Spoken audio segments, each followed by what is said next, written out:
Established in 1997, the Dick Enberg Award is presented annually to an individual who has distinguished themselves nationally through their career achievement and meaningful contributions to society while promoting the values of education and academics. The award was created in part to recognize Dick's passion and support for the academic All-American program for over 30 years, and more importantly, his dedication to education for more than 4 decades. There is no one who I am more proud to give this award to than Florida State Seminole football legend, NFL star, College Football Hall of Fame honoree, and the winner of this year's 2024 Dick Enberg Award, Warrick Dunn.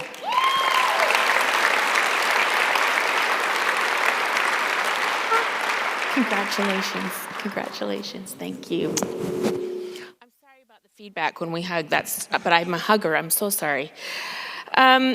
There have been people who've won this award, like Billie Jean King, Mike Krzyzewski, Bill Walton, U.S. President Gerald Ford, and all of them, like you, have displayed passion for the ideals of this award.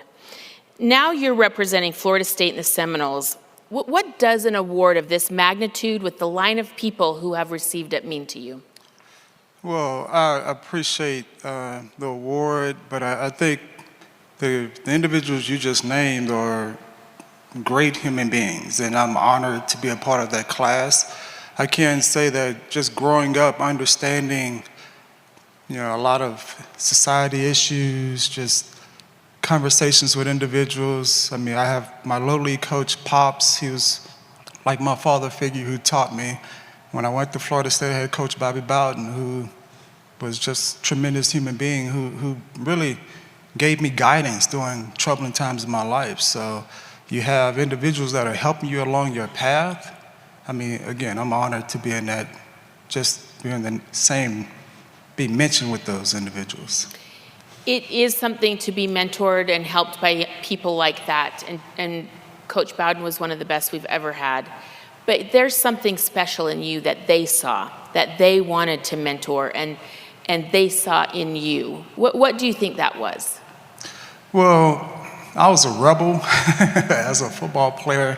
I was always going against the grain. I mean, Coach Bowden gave me an opportunity because every school recruited me to play defensive back, and I didn't want to do that.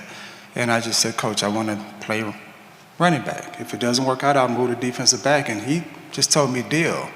And he believed in me, but he also understood what I was going through. I just lost my mom during the recruiting process, and he understood me in a sense. And he was someone that actually met with me when I was there. We used to meet every couple weeks. I used to go to his office and we would sit down and just talk about life. He was someone who was really guiding me. So he was someone I think believed in me, and plus I was only 155 pounds when I went to college so, as a running back. So, he believed in me. He gave me an opportunity, and then I think over a course of time, I really started to show and prove to him that, if you tell me I can't do something, I'm gonna work as hard as I can and prove to everybody that I can do it. You had a really intriguing NFL career. 12 years, you were phenomenal, unprecedented as a player. But this is so fascinating to me because while you were playing, you showed this level of curiosity and interest in operations, business, branding. You built a strong relationship with the Falcons owner, Arthur Blank. And after your last season, you became a limited partner in the Falcons. We don't see that happening with players. Where did that curiosity and interest come from, and how did that early mentorship with the Falcons change your life? Well, I would tell you, when I first met Mr. Blank in 2002, we talked about community. We didn't talk about football.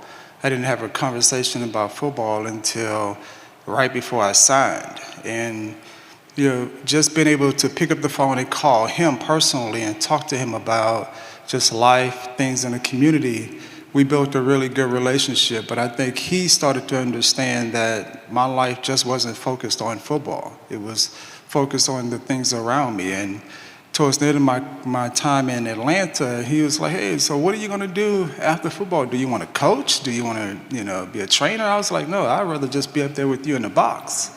So Yes. you have to send a signal of what you want. Yes. And I sent the signal, and when the Falcons released me, he had a conversation with me. He said, like, hey, one day I would just love to call you a partner. And I still had no idea what that meant. And then I went to Tampa for a year, then I retired. Then he had to convince me. He had 3 meetings with me, and he's a billionaire. He cooked me dinner one night to say, hey, this is what I think you should do. And I was just like, you know what, it makes sense. Let me just go see if I can, not change my lifestyle too much and invest in the Falcons. And I decided to do that. And it's been remarkable. But one of the things that I did too is that when I became a partner, I wanted to prove to all my other partners that I had the business acumen. So I decided to go back to school. I went to Emory University in Atlanta and got my master's in business just to prove that I could, be on their level. Since all of those guys were billionaires already, I just wanted to prove that I can talk their language and understand business like they could. I'm seeing a theme in your life. You like to prove yourself. You want to prove people wrong. You want to prove people right that believe in you. Someone who I know believed in you a lot was your mother. And you have started a charity, the Warrick Dunn Charities, because your mom thought it was important for single families to have homes and that people could have pride in themselves. What has been important to you that you have done in that community and proving that people belong and they have somewhere they can be? Well, it was my mom's dream of home ownership. Being a police officer in Baton Rouge, Louisiana, only making $36,000, she sacrificed her life. And to understand and be the oldest of 6, understanding what her issues were, what she had to do, and I was challenged by another great mentor, Coach Tony Dungy, about getting involved and giving back. And I just thought about my mom and her issues. How can I go and help other kids not go through what I had to go through? Because when I lost my mom, I'm 2 days after my 18th birthday, I had to become a full-grown adult and take care of my brothers and sisters. And that was really more of my mission and how I was driven early on in life.